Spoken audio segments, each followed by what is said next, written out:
Hey everybody, this is Leah Gallagher, nurse practitioner. She is the founder of Infusions by Design in Philadelphia, and today she's going to explain to us how COVID affects our mitochondria. Take it away, honey. Hey guys, so we're going to talk specifically about mitochondrial dysfunction and how COVID-19 hijacks our mitochondria. We're going to use inflammation as our focal point. I'm going to try to use words that we hear about all the time. Maybe we find ourselves Googling, and I kind of want to bring it all together and make sense. So on this side, we're going to talk about our mitochondria. We have our DNA, which we talked about in the last video. You can have great DNA from birth, or you can have dysfunctional DNA over time by lifestyle, like bad diet, alcohol, the pollution, the air we breathe. ATP, same concept. We always want to have a high ATP for great mitochondria. What helps our ATP be high is diet, exercise. We want to make sure that we are absorbing all of our vitamins. This we'll get into later because this can be a little bit confusing and difficult. We might find ourselves taking tons of vitamins and not really getting anywhere. Our immune system. We want to have a good immune system. Again, some are born with a good one. Some have better ones over time. Some have worse. And our mood. You know, do we have low stress, high stress? If we have low stress, we're in better status to have a good mitochondria. All right, so when all of these are in good working order, what happens is that it's going to decrease our inflammation. Now, conversely, on the other side, unfortunately, some of us are not just, born with all of these great things, and some of us are born with bad things. Some of us, over time, acquire bad things, and we're going to use that as oxidative stress. Oxidative stress in this situation is going to be explained or defined as anything that causes stress to the body. So we're also going to use oxidative stress to define primary mitochondrial disorders and secondary mitochondrial dysfunction. So this is a cyclic situation. So primary mitochondrial disorders are things like diabetes in children, seizure disorders. They're also linked to developmental disorders like autism. Secondary mitochondrial dysfunctions happen over time,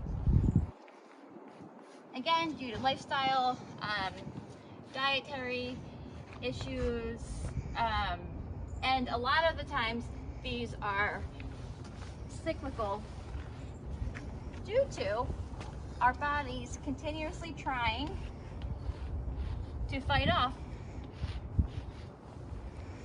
stress. So for our purposes, we're going to use primary and secondary as one whole big group. So examples, again, like we said, diabetes, type 1 and 2, high blood pressure, usually a secondary, autism would be a primary, developmental disorder. Other psychiatric disorders would be mood disorders, anxiety, depression.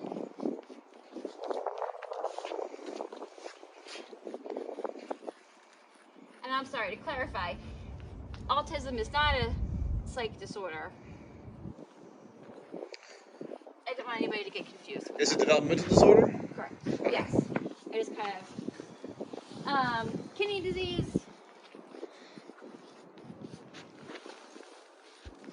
clotting issues, autoimmune issues like thyroid problems. We have rheumatoid arthritis, lupus, The list goes on, but these are some of the ones that we...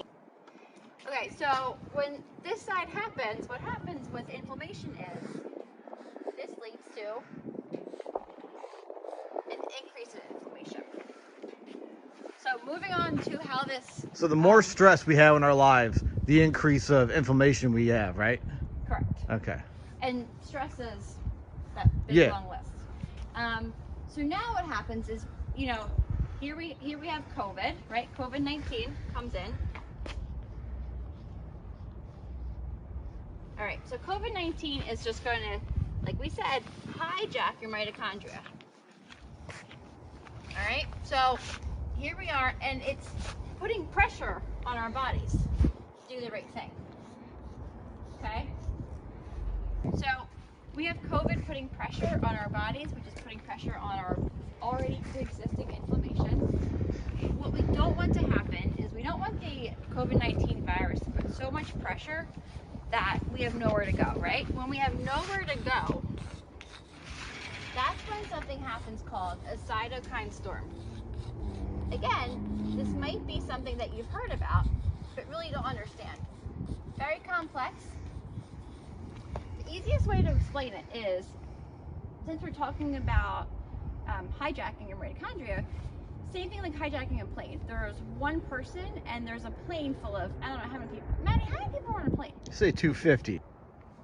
All right, so on that plane, there's all these people. You could have a nurse, a doctor, a police officer, an army guy, and nobody can take over this hijacker. Doesn't make sense. That's a cytokine storm. So when this happens, unfortunately, like the plane goes down, everything goes haywire, the same thing happens to a person. That doesn't happen all the time, so we need to stop living in fear, but we're also going to talk about what happens with COVID-19, inflammation, and long haul symptoms. So now we have inflammation, COVID-19 took over. What happens now? Inflammation goes up. All right? Now, what happens? Our DNA dysfunction goes up, but our DNA ability to work goes down. ATP goes down.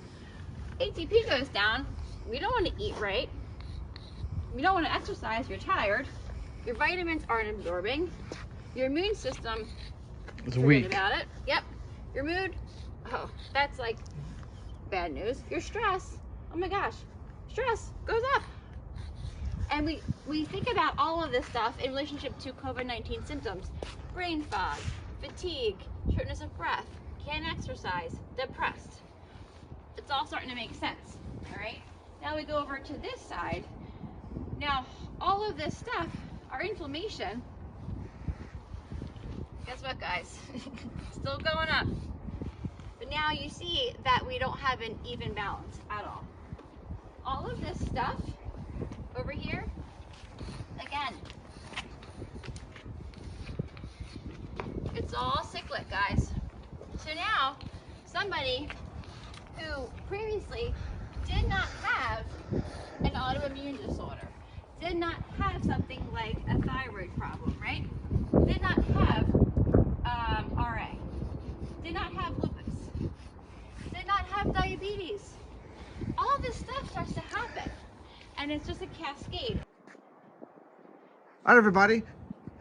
Now that Leah Gallagher has explained how COVID-19 hijacks your mitochondria and crashes all the good things in your body and can create new things in your body that we don't like, she's going to explain how her vitamin infusions can help the process of getting well. Very simple, we're going to use ATP as the example of fixing your mitochondria. So we're going to talk about vitamins and how they are used to boost your ATP. We want to think about vitamins now as categories, right? So we know what vitamins do. Again, we can Google them, but I want to start putting them in categories. So we have our precursors, okay? Our precursors are vitamin B, vitamin C, zinc, magnesium, and calcium. They're some of the really important ones. They are a building block to the other really great things. Next on the list is antioxidants. We want to talk about antioxidants as our powerhouse of recycling or detoxifying the oxidative stress, and they are vitamin C, N-acetylcysteine, selenium, zinc, glutathione, and NAD. You will see that some of the vitamins are also precursors. Again, combinations of these also act as antioxidants. Our goal for vitamin infusions is to use all of the vitamins synergistically to promote